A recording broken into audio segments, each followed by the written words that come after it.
Hello and welcome back to One-on-One Shadowboxing. Have your say. Today our guest is Fay Kennedy and we're talking about the Scottish independence from the United Kingdom. Fay, what are the reasons of being independent? Nationalism is so strong in Scotland? Well, it seems to be that the Scottish National Party is the dominant party because prior to that it would have been the Labour Party that would have got mostly voted in. But since they have moved towards a more centre or centre-right agenda, it seems that the Scottish National Party has picked that up and they have become the dominant force. It's hard to... Mr. Alex Salmond is a very wily and clever politician, and he seems to be able to manage and read the mood of the people very well, from those on the working class or left through to even quite conservative traditional Scots. So he's obviously a very good negotiator. Scotland has it's got a lot of social problems, but it's a very rich country. It's the 8th richest country in the world, and it has some of the highest rates of homelessness in the developed world, some of the highest rates of ill health in places like Lanarkshire, where men they're lucky if they reach 60 years of age. Why is that? There's intergenerational ill health and drug abuse and alcohol abuse. Well, there's just, they call it the Glasgow syndrome, actually. It's it goes back to losing industry, men out of work, high immigration, and all of these factors have brought about this terrible situation for many people, too many people. Hey, what is the difference between the voting sort of patterns of the Scottish or the other parts of Britain? Well, that's it. The Scottish electorate is rather interesting. It votes very differently from every other part of the UK. And there is one Conservative member in Westminster from Scotland, one. Yes. And there's only a very few members anyway from Scotland, because they're mostly English. England's got about 50 million people, Scotland has 5, and of course there's Wales and Northern Ireland.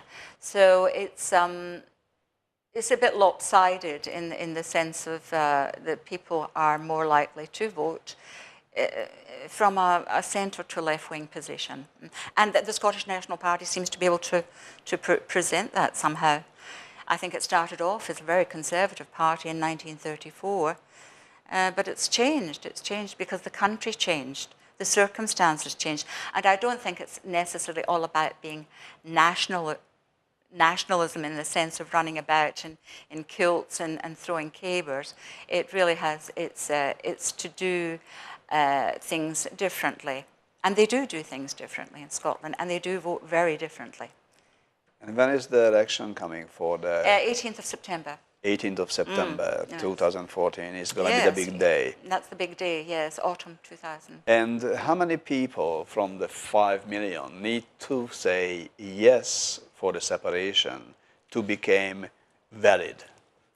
Well, this is where some of the Scots are a bit sceptical, because when they first vote for the possibility of an Assembly for Scotland was put forward 1979, 52% of the Scots voted for it, and they didn't get it because there was a Scottish Labour member put in a little clause that 40% of those who could vote had to be in that, and it was a bit tricky, and they actually got robbed of it. So they waited another 20 years, 1999, before they got their Scottish Assembly in Edinburgh. And within that 20 years, of course, they had Margaret Thatcher and damage done. a lot of damage, unfortunately. So there's a certain scepticism, I would imagine, in some quarters about something like this could maybe happen again. And if, say, the majority of the Scottish people, we say from the 5 million, yes, we go independent, then what's the rights of the British to veto that or say no, or can they, run an election and? Well, they may very well have that right. I'm not knowledgeable with constitutional law. I don't know anything about those things. They may very well pull the carpet from under them. They may be able to do that because, I mean, the United Kingdom or Britain has quite a weak constitution in some ways. It's not. It's often displayed as something that's worthy of emulating, but when it comes down to it, it's not even have a written constitution in Great Britain. Yeah, so there we go. Yeah, so. So they do whatever they like, time to time. Yes, I guess. Yes, I guess they do. Like many countries do, I suppose. So how's the cultural life in Scotland? Life in Scotland. Cultural life. Cultural life. It's rich. It's rich. There's still there's lots of theatre, lots of drama, music. Glasgow is one of the United Nations music cities. Edinburgh, of course, has the festival, which is worldwide famous, and many Australians have had their beginnings there. Then there's other writers' festivals right through the country. I think just about every month of the year you would find some kind of literary events going on, yes. So it's very rich. And there's also the art gallery. We have one of the biggest libraries, I think, in Europe, the Mitchell Library in Glasgow. We have our beautiful art gallery, which is the second highest numbers of people come in. When they come to Britain, they go there after London. So it's yes. rich in culture. Fay, we know that the Welsh using their language and they actively using it even on radio and television. That's right. What about the Scottish? Is it Scottish language radio stations or television stations? Yes, there are. There are more and more of that. And the road signs are in English and Gaelic. Their children are learning Gaelic.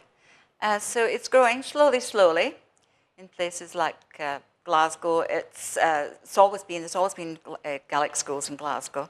I could have gone to one myself, but I wasn't so smart that I didn't realise what a great opportunity it might have been, when you're 12-year-old. But no, that's coming into the mainstream more and more, I would say.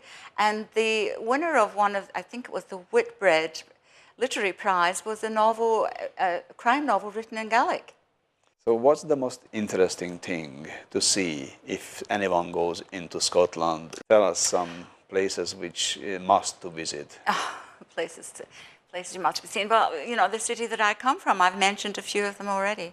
You have to go to the Kelvin Grove Art Gallery and see some Dalys and all the amazing European art and the wonderful Scottish artists.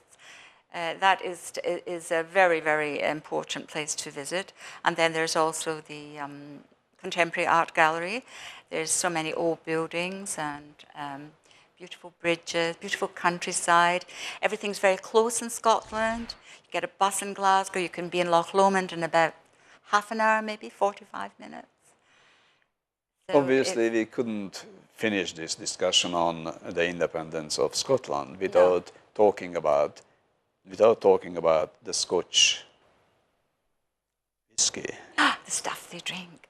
Yeah, so how long they're making whiskey, and where are the places or the most famous Scotch, if you can mention? Well, there are so many. So many. So many interesting. How long they're making the Scotch? The Scottish. Well, as I don't drink the water of life, That's what it's called, water of life. Escava, the water of life. I'm not very familiar with the history of whiskey making, but it certainly gets many visitors come to Scotland to do that tour of the different whiskey makers, and And they say that in some places where it is actually in the air, so you don't even have to drink the stuff. You can be drunk just to, you can be drunk just to get the inhale the air. That's a very, very interesting country. I think I have to move there. I think that might be a little bit of a fabrication. But anyway, the Scots are a bit like the Irish. They're certainly known for telling a few interesting stories. Interesting stories. So, what you wish for Scotland yourself in September for the September election, if you can, you know? If I had a wish, yes, I would wish that that Scotland would vote for its independence and to go into the future in a different way from the way it has been for a long time. That it would think it's in bigger dream, follow its dreams, its potential. I would be absolutely delighted. I can't imagine the feeling. I can't imagine it. But I'm sure it'll be a nice feeling if it should come to be. And if it's come to be independent, or you will apply for Scottish? I'll have dual Scottish citizenship. Dual citizenship. Of course I would. Of course I would. I would have to do that. Fay, thank you very much for your visit in our studio and the interesting discussion about the Scottish independence from the United Kingdom, the election coming up in September. So watch the space. And please come back next week, same channel, same time. One-on-one shadow boxing. Have your say.